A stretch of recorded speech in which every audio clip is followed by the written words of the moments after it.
I want to get your thoughts on American politics because despite the global pandemic we're all dealing with, there's still an election year over there. And I noticed on your blog you highlighted this little contribution from Joe Biden, who still intends to be running against the president.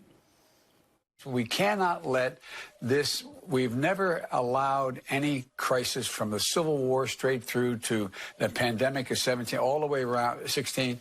We have never let our democracy take second fiddle. We can both have a democracy and elections and at the same time correct the public health. I just missed a bit of that, Tim. Could you just explain what he was saying there? Mate, I need subtitles for that load. I mean, I think at one point he was talking about the Spanish flu, talking about the pandemic of 17 or 16. So everyone's just familiar with that. Well, the Spanish flu in the US was 1918 for a start. And I think actually Joe was around back then, so he should remember it more clearly.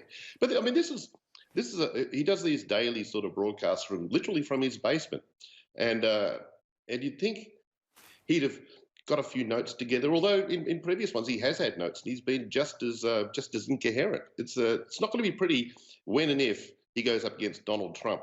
Yeah, exactly. I would have thought Trump will just sort of eat him for breakfast in those debates because he's getting worse day by day almost. Very, very vague and confused, everything he's got to say.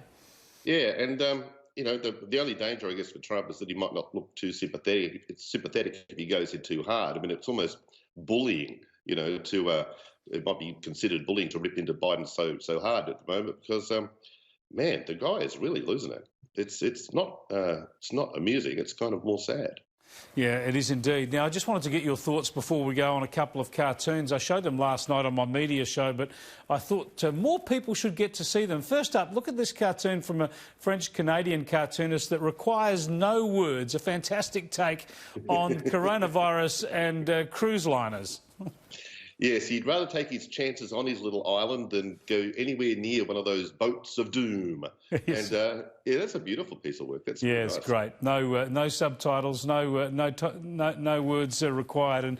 And this is one you've highlighted on your blog from your great mate Johannes Leek. Just a brilliant new take on the oldest joke of all time. I love jokes or cartoons or anything where you fill in the gaps. Yeah. Like everyone knows this gag, right? It's sort of hardwired into us it's probably the first joke many of us have ever heard. And when you put it in the context of New South Wales Police maybe acting a little bit strong-army, a bit over the odds, and they're taking it out on a chook. We'll never know what the chook's excuse was. Exactly. I think he looks guilty anyway. Yeah. Thanks for joining us, Tim. Appreciate it.